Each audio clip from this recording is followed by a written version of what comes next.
নজর রাখবো পশ্চিম মেদিনীপুর জেলার একাধিক এলাকা জলে ভাসছে। আজ প্লাবিত এলাকা পরিদর্শন করেন মুখ্যমন্ত্রী। আকাশপথে হেলিকপ্টারে প্লাবন এলাকার পরিস্থিতি দেখেন শুভেন্দু অধিকারী। সেই সময়কার ছবি আপনাদের দেখাচ্ছি। টানা বৃষ্টি আর তাতে বাড়ছে নদীর জল। প্লাবিত এলাকা সবংয়ের ক্ষতিগ্রস্ত এলাকা নিয়ে পর্যালোচনা বৈঠক করেন মুখ্যমন্ত্রী শুভেন্দু অধিকারী।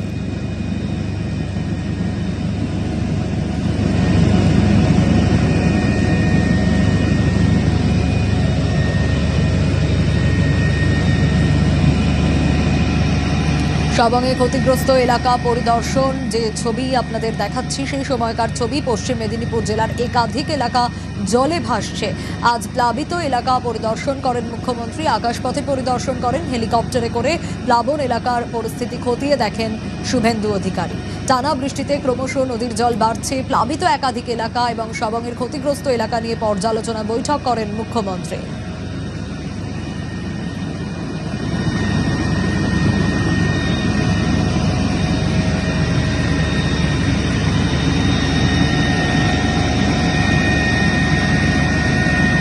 পশ্চিম মেদিনীপুরের একাধিক এলাকা ক্ষতিগ্রস্ত হয়েছে এবং সরকারের তরফ থেকে সাহায্যের আশ্বাস দেওয়া হয়েছে, সাহায্যের কথা বলা হয়েছে।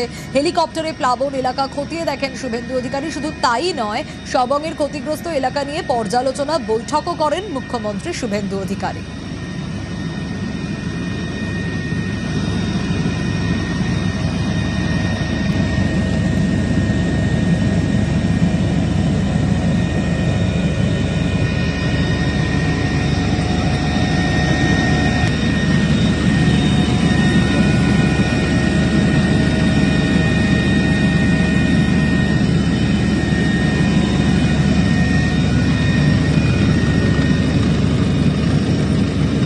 সবং ব্লক এবং ভগবানপুর পটাশপুরের একটা বড় অংশের আমন ধান, ফিশারি, মাদুর, পানের বরজ ক্ষতিগ্রস্ত হয়েছে।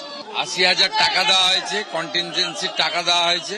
প্রশাসন এবং পুলিশ সমান্তরালভাবে রিলিফের কাজ করছে। প্রত্যেকটা যারা রিলিফ সেন্টারে ছিল ৫ দিনের রেশন দিয়ে বাড়িতে পাঠানো হয়েছে। এখানে বন্যার কারণে ২ জন মারা গেছে। তাদেরকে আমাদের সিআরএফ থেকে ৪ লাখ এবং সিএম রিলিফ ফান্ড থেকে ৫ লাখ, ৯ লাখ টাকা করে দেওয়ার ব্যবস্থা হয়েছে। আজ থেকে প্রধানমন্ত্রী শস্য বীমা যোজনার ক্যাম্প করা হচ্ছে। ক্ষতিগ্রস্ত পান চাষি, ধান চাষিরা সেখানে নাম লেখাতে পারবেন। মাদুর কাঠিটা ইন্স্যুরেন্স স্কিমের মধ্যে নেই, তাদের জন্য আলাদা কিছু ব্যবস্থা আমি নেওয়ার জন্য নির্দেশ দিয়েছি, সে ব্যবস্থা হবে। মোট 10টা স্নেক বাইটের কেস এসছে, প্রত্যেককে বাঁচিয়ে ফিরিয়ে দিতে পেরেছে। হেলথ ডিপার্টমেন্ট ভালো কাজ করেছে। পিএইচই ওয়াটার পাউচ ডিস্ট্রিবিউশন করেছে। পুলিশকে আলাদা করে টাকা দেওয়া হয়েছে, তারা যাতে জলবন্দী লোকেদের বাড়িতে রেশন এবং 20 লিটারের খাওয়ার জলের জারকিন পৌঁছে দিতে পারে, সে কাজগুলো তারা করছে। জ্যোতি বসুর পর শুভেন্দু অধিকারী। ১৯৮৬ পর প্রথমবার সবংয়ে প্লাবন পরিদর্শনে কোনো মুখ্যমন্ত্রী। গত জমানায় গ্রামের মানুষকে মানুষই মনে করা হতো না, তোপ মুখ্যমন্ত্রীর।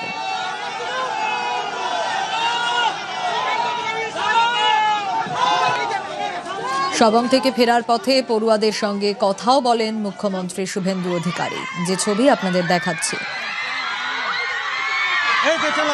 মুখ্যমন্ত্রীকে কাছে পেয়ে পড়ুয়ারাও উচ্ছ্বসিত।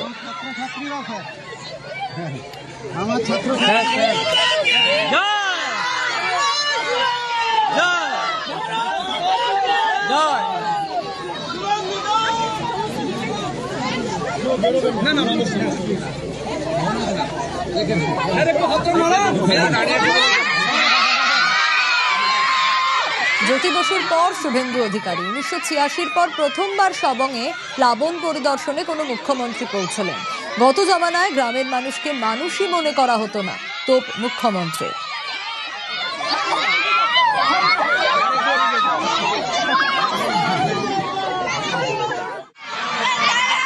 এখানে এরা বলছিল ১৯৮৬ সালে জ্যোতিবাবু এসেছিলেন ফ্লাডে, তারপরে এই কোনো মুখ্যমন্ত্রী এলেন। আর কি করা যাবে, আগের মুখ্যমন্ত্রীরা গ্রামের মানুষকে মানুষ বলে মনে করতেন না। আর আমার সঙ্গে তো গ্রামের মানুষের নাড়ির টান, অতএব গ্রাম আমার শুরু, গ্রামই আমার শেষ। ৪০ বছর পর সবংয়ে মুখ্যমন্ত্রী। কি বলছেন সবংয়ের প্রাক্তন তৃণমূল বিধায়ক মানস ভূঁইয়া?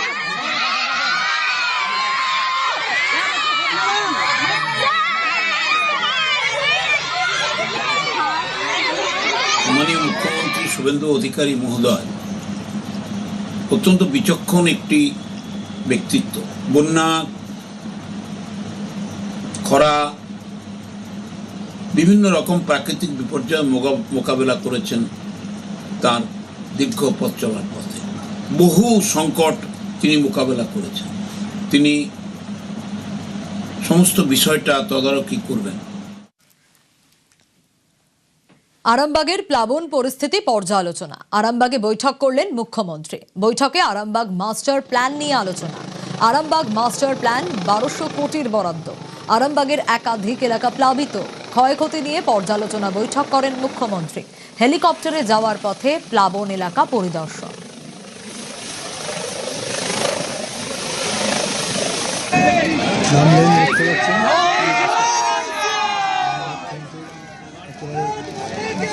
ভয়েস ওভার দেবেন না।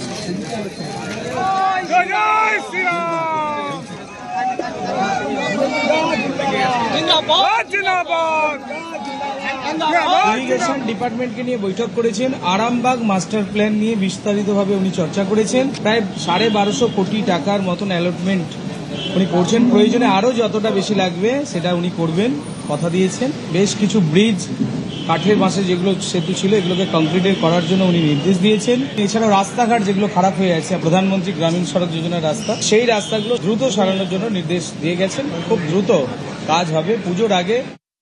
রামকৃষ্ণ সেতু নিয়ে আলোচনা হয়েছে। অলরেডি রামকৃষ্ণ সেতু 400 কোটি টাকা বরাদ্দ হয়েছে, সার্ভে হয়ে গেছে এবং কাজও খুব তাড়াতাড়ি শুরু হবে। 2027 সালের আগে আরামবাগ মাস্টার প্ল্যান তৈরি হয়ে যাবে। প্রায় 1200 কোটি টাকা বরাদ্দ হয়েছে এই ফান্ডে। Honourable chief minister, honourable DMK আজকে নির্দেশ দিয়ে গেছেন। সেপ্টেম্বর মাসে বন্যা হওয়ার আশঙ্কা একটা আছে, তার জন্য প্রয়োজনীয় যা যা ব্যবস্থা দরকার উনি বলে গেছেন। বাকি আমরা বিভিন্ন ব্রিজ নিয়ে বলেছি, আরামবাগ জেলা নিয়ে বলেছি। আরামবাগ জেলারও প্রস্তুতি চলছে। জেলার ম্যাপ সার্কেল ঠিক হচ্ছে।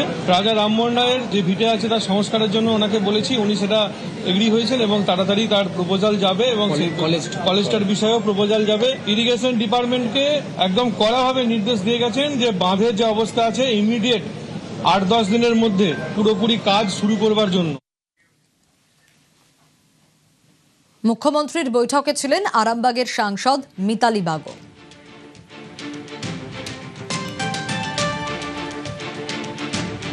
অতিরিক্ত বর্ষণের ফলে বেশ কিছু জায়গায় জল জমেছে এবং বন্যার আশঙ্কাও আছে। কোনো অবস্থাতেই কোনো মানুষ যাতে ক্ষতিগ্রস্ত না হয় তার জন্য একদম লাইন ডিপার্টমেন্টকে উনি নির্দেশ দিয়েছেন যে তুরন্ত সেখানে গিয়ে মানুষকে রেস্কিউ করা। উনি নিজেও বলেছেন যে বাঁধ উপছে যদি জল যায় সেখানে কারোরই হাত নেই, আর যদি কোনো গাফলতি থাকে তাহলে সেখানে পানিশমেন্ট নিতে হবে। উনি পরিষ্কারভাবে বলেছেন কাজ ঠিক সময় ঠিকভাবে যদি কাজটা কমপ্লিট করা হয় তাহলে মানুষ দুর্ভোগে কম পড়বেন। এছাড়া আরও যে বাঁশের ব্রিজ, খানাকুলে যে বাঁশের ব্রিজ সেগুলো নষ্ট হচ্ছে, সেটা কিভাবে রিকভারি করা যায়।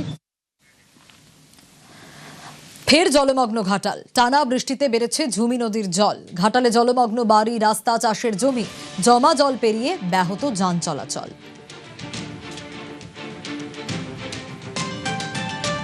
ডোঙাই করে নানে এই গাছগুলো জল সাঁতুরে যেতে হবে, অসুবিধা নাই তো কি। এই তো দোকানটা ডুবে গেছে, এই দেখুন এবার কোথাকে যাবো বাজার করতে। সমস্যা হচ্ছে খুব যাতায়াতে, জল ঢুকছে, এবার কোথাকে যাবো, কি করবো। এবার বাঁধকে যেতে হবে, খাওয়া দাওয়ার কষ্ট, টাকা পয়সাও সমস্যা, যেতে করে সাঁতুরে যেতে হবে হাঁড়ি নিয়ে, নৌকো কোথা পাবো। ফ্লাড এরিয়া, বৃষ্টি হলেই বন্যা দেখা দেয়। বর্তমান সরকার সব রকমভাবে আমরা প্রস্তুত রয়েছি। বিগত দিনে সরকার বন্যা নিয়ে যেভাবে সাধারণ মানুষকে দুঃখ কষ্ট যন্ত্রণা দিয়েছিল, বর্তমান সরকার, জনগণের সরকার, বিজেপি সরকার সব রকমভাবে প্রস্তুত রয়েছে। আশা করি কোনো মানুষের কোনো সমস্যা হবে না। আমরা রয়েছি ঘাটালের মনসুকা এলাকায়। আমার পিছনেই ঝুমি নদী, আর এই ঝুমি নদী কিন্তু পাড় ছাপিয়ে এলাকা প্লাবিত হচ্ছে। এখনো পর্যন্ত ঘাটাল ব্লক এলাকার যেটা জানা যাচ্ছে যে ইড়পালা গ্রাম পঞ্চায়েত এবং মনসুকা গ্রাম পঞ্চায়েতে বিস্তীর্ণ এলাকা কিন্তু প্লাবিত হচ্ছে। জল বাড়ছে, আতঙ্কে রয়েছেন এলাকার মানুষ। আরও কতটা জল বাড়বে তা নিয়েই কিন্তু দুশ্চিন্তা বাড়াচ্ছে এলাকার মানুষের। তাদের দাবি যদি বৃষ্টি আরও হয় বা জলাধার থেকে আরও বেশি জল ছাড়ে তাহলে কিন্তু তাদের দুর্ভোগ বাড়বে। সুকান্ত চক্রবর্তী, নিউজ 18 বাংলা, ঘাটাল।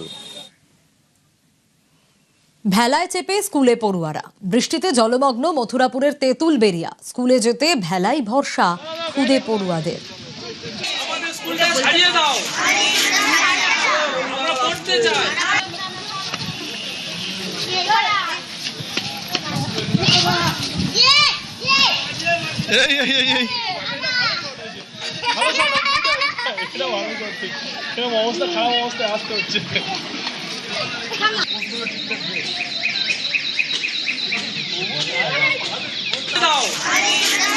আমাদের এখানে কোনো সুযোগ সুবিধা নেই, স্কুলটা পুরো ভাঙা, কোনো গার্জেনের মারা চাইছে না যে স্কুলে ভর্তি হলো।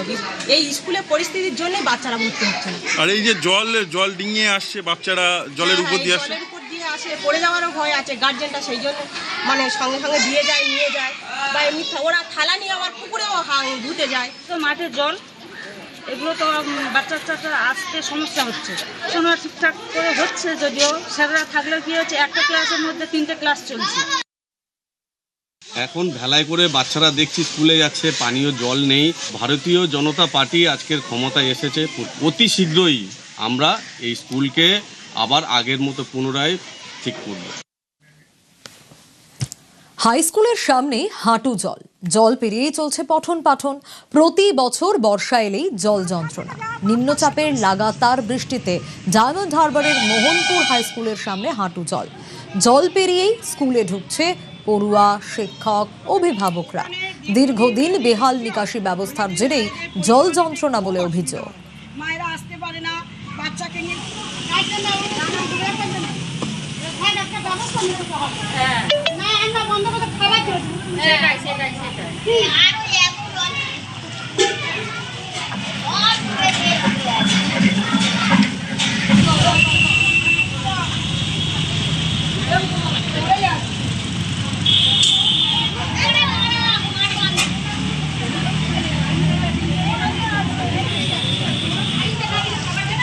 আমাদের সমস্যা হচ্ছে এই রাস্তার জন্য।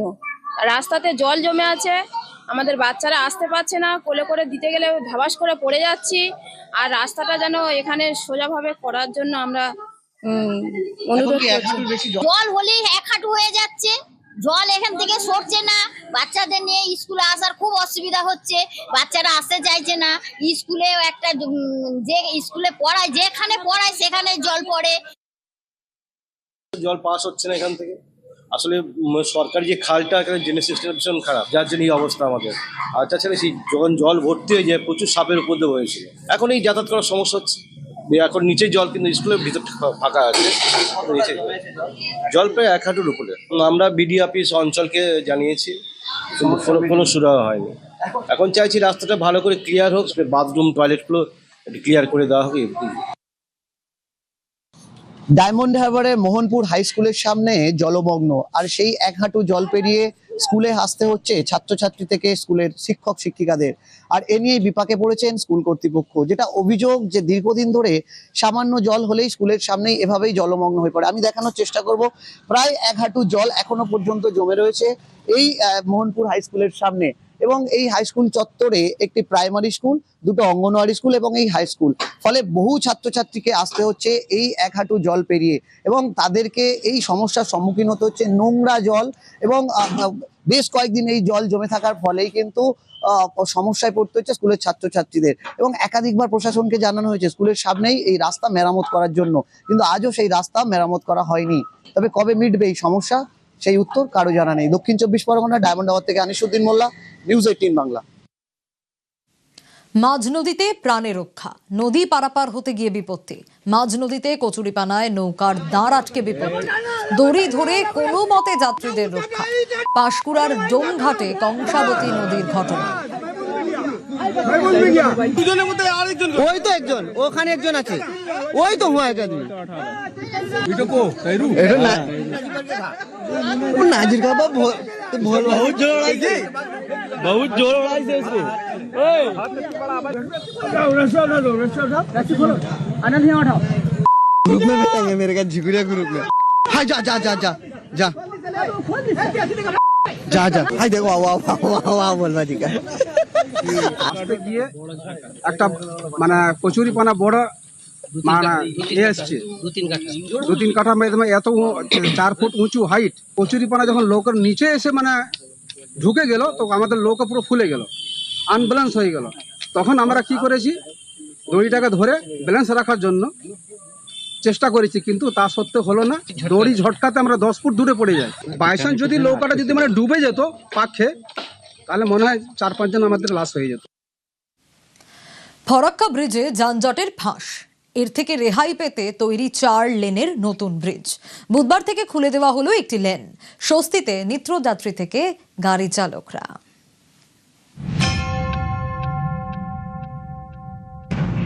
মালদা ফরাক্কা সংযোগকারী নতুন ব্রিজ, 4 লেনের নতুন ব্রিজের কাজ শেষ হয়েছে আগেই। বুধবার থেকে পরীক্ষামূলকভাবে খুলে দেওয়া হলো একটি লেন। প্রচুর হচ্ছে, আগে জ্যাম হচ্ছে। এই দুটো লেন চালু হলে কতটা সুবিধা হবে? প্রচুর সুবিধা হবে, আমাদের যাওয়া আসার সুবিধা হবে, আমাদের এটাই মেন যাওয়া আসার রাস্তা একটাই। ফরাক্কা ব্রিজে প্রতিদিন যানজটে নাভিশ্বাস ওঠে। ব্যারাজকে বাঁচাতে ব্রিজের উপর চাপ কমানোও দরকার। সে কারণেই নতুন একটি সেতু তৈরির সিদ্ধান্ত নেয় জাতীয় সড়ক কর্তৃপক্ষ। সেই মতো 2019 সালে ফরাক্কা ব্রিজ থেকে প্রায় 2 কিলোমিটার দূরে গঙ্গার উপর আরও একটা ব্রিজ তৈরির কাজ শুরু হয়। সেই কাজ সম্প্রতি শেষ হয়েছে। 5 কিলোমিটার লম্বা এই ব্রিজ তৈরিতে খরচ হয়েছে প্রায় 500 কোটি টাকা। নতুন এই ব্রিজে রয়েছে 4টি লেন। ফরাক্কা থেকে মালদার দিকে যাওয়ার জন্য 2টি, আবার মালদা থেকে ফরাক্কার পথে 2টি। এর মধ্যে বুধবার থেকে একটি লেন খুলে দেওয়া হয়েছে। নিত্যযাত্রী এবং স্থানীয়দের আশা, 4টি লেন চালু হয়ে গেলে ফরাক্কা ব্রিজের উপর চাপ কমবে, যানজটও আর হবে না। নতুন ব্রিজ দিয়ে উত্তরবঙ্গ এবং দক্ষিণবঙ্গের মধ্যে যাতায়াত আরও সহজ হবে। এটা খুব উপকৃত হবো, কারণ উত্তরবঙ্গের সঙ্গে আমাদের দক্ষিণবঙ্গের যোগাযোগ ব্যবস্থা খুব ভালো হবে। মাঝে মাঝে ফারাক্কা ব্যারেজের উপরে যে জাম হচ্ছে, তাতে আমাদের অর্থনীতিও ক্ষতি হচ্ছে। দেখুন, এই ফারাক্কা ব্রিজে যে জঞ্জাট ছিল পুরনো ব্রিজ, তাতে মানুষের প্রচুর অসুবিধা হতো। আজকে নতুন ব্রিজ হওয়াতে, একটা লেন খোলাতে মানুষের যে এত উপকার হয়েছে, এবং অ্যাম্বুলেন্স থেকে শুরু করে নিত্যযাত্রী যারা আছে তারা সকলেই সুবিধা ভোগ করছে এবং সুবিধা পাচ্ছে। ফরাক্কা থেকে কেদার প্রামাণিক, নিউজ 18 বাংলা।